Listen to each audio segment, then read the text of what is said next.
अस्सलाम वालेकुम अज़ीज़ तलबा व तालिबात। आज के इस लेक्चर में हम साल अव्वल यानी फर्स्ट ईयर के उर्दू पेपर के हवाले से बच्चों बात करेंगे कि सवाल नंबर 2 इबारत की तशरीह, पैराग्राफ की तशरीह, नसर पारा की तशरीह बेटा, मतन की तशरीह।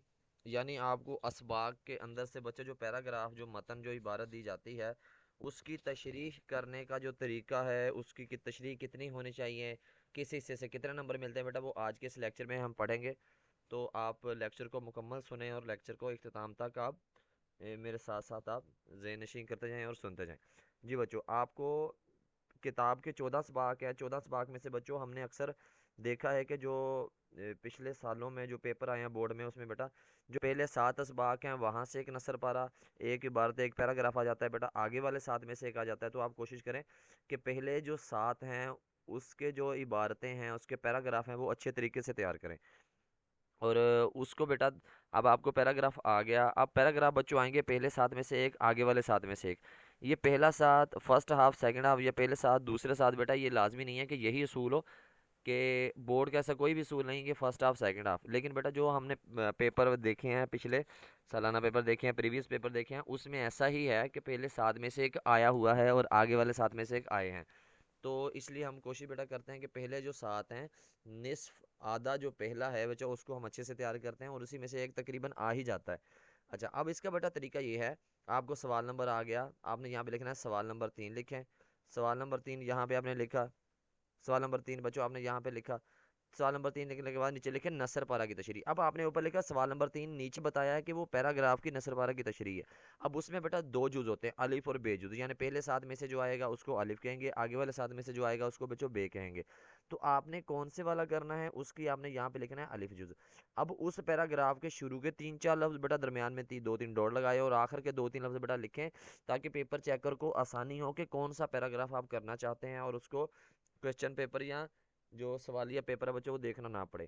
अब उसके बाद बच्चों यहाँ से इस हिस्से से नंबर शुरू होते हैं आपके, जो आपको मिलने हैं हवाला मतन। अब हवाला कहते हैं बेटा इंग्लिश में, से कहते हैं रेफरेंस। यानी जो ऊपर ये वाला जो बच्चों पैराग्राफ, ये वाला जो पैराग्राफ है, ये वाला पैराग्राफ है, वो कहता है इसके बारे में बताएं।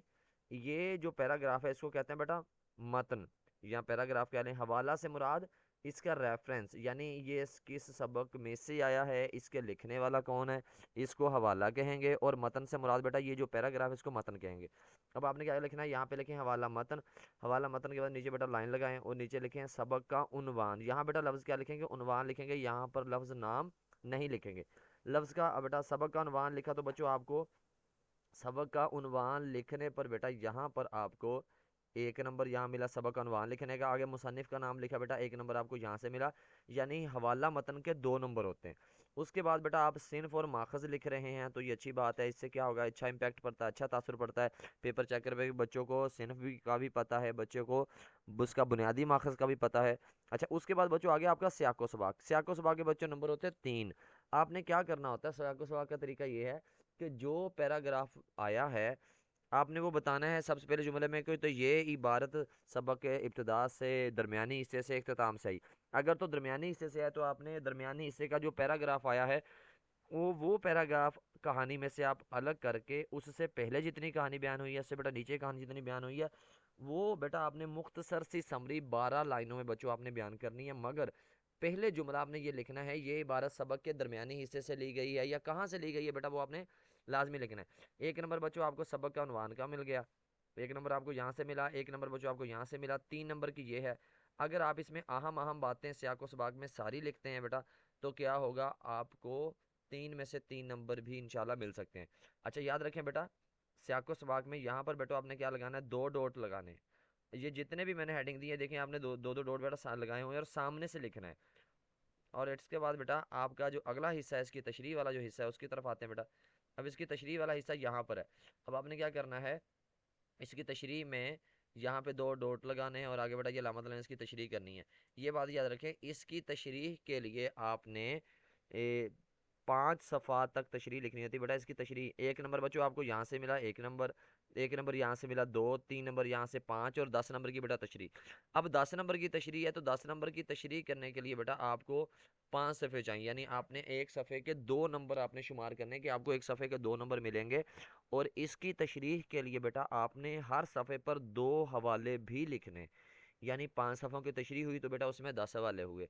तो कोशिश करें इसकी तशरीह अच्छे से करें, क्योंकि बच्चों ये 10 नंबर की तशरीह है तो इसलिए हमने इसको तरीके को इसको अच्छे से तैयार कर रहे हैं। हाँ, अगर आप कहीं पर बेटा फंस जाते हैं, आपको हवाले याद नहीं आ रहे, तो आप अपने तरफ से भी कोई अकवाल ज़र नहीं बना सकते हैं, मगर वो तब बनाएंगे जब आपको हवाले बिल्कुल याद ना हो और ना होने के बराबर हों। बेटा आप कहीं फंस जाएं, आपको हवाले ना आते हों और या जहन से निकल गए हों और बार बार याद करने पर बड़ी कोशिशों के बाद भी नहीं आ रहे, तो बेटा आप अपनी तरफ से कोई अकवाल ज़र बना सकते हैं, ताकि ना होने से बेहतर है कुछ थोड़ा मुनासिब होना, कुछ अच्छा होना। बेटा अच्छे लफ्ज़ों में बना सकते हैं।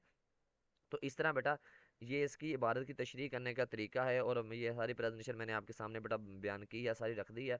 तो इस प्रेजेंटेशन को फॉलो करें और बेटा शार की जो क्या कहते हैं नसर पारा की जो तशरीह है, इबारत की तशरीह है बेटा, उसको अच्छे अंदाज में करें। सारे सबक का खुलासा लिख देना ही बेटा तशरीह नहीं होती, बल्कि जो पैराग्राफ आया है उसको समझें, उस पर तनकीद करें, उस पर बात करें और उसमें जो मौजू है उसके मुतल्लिक़ बात करें। और बात करते करते आप इसमें कुरान पाक की आयत का तर्जमा, हदीस पाक की आयत का तर्जमा, उसके बाद किसी का कौल, अशार की अशार लिख सकते हैं, मिसरा लिख सकते हैं, यानी कोई भी किसी भी किस्म का बच्चों इसमें आप हवाले लिख सकते हैं अशार की इसमें इबारत की तशरीह में। तो बेटा इबारत की तशरीह आपकी 5 सफ़ों की होनी चाहिए, और जो आपका सियाको सबाक है बच्चों वो 12 लाइन मुकम्मल का होना चाहिए, इससे कम नहीं, इससे बच्चों ज़्यादा नहीं है, और 10 से 12 लाइनों में हो। उसके बाद बेटा आपका बुनियादी माखज़ लिखा हो, सिनफ लिखा होना चाहिए, सबक का उन्वान, मुसन्निफ़ का नाम। बेटा इसके तो बाकायदा नंबर है, ये बुनियादी माखज़ और बेटा सिनफ के नंबर नहीं है, ये हम अच्छा तासुर डालने के लिए बेटा लिखते हैं। हाँ, सियाको सबाक के बच्चों 3 नंबर है। तो उम्मीद है आपको बच्चों ये सारी बातें ज़हन नशीं हो गई होंगी और ये लेक्चर समझ में आ गया होगा। अल्लाह आपका हामी नासर हो। अल्लाह हाफिज़।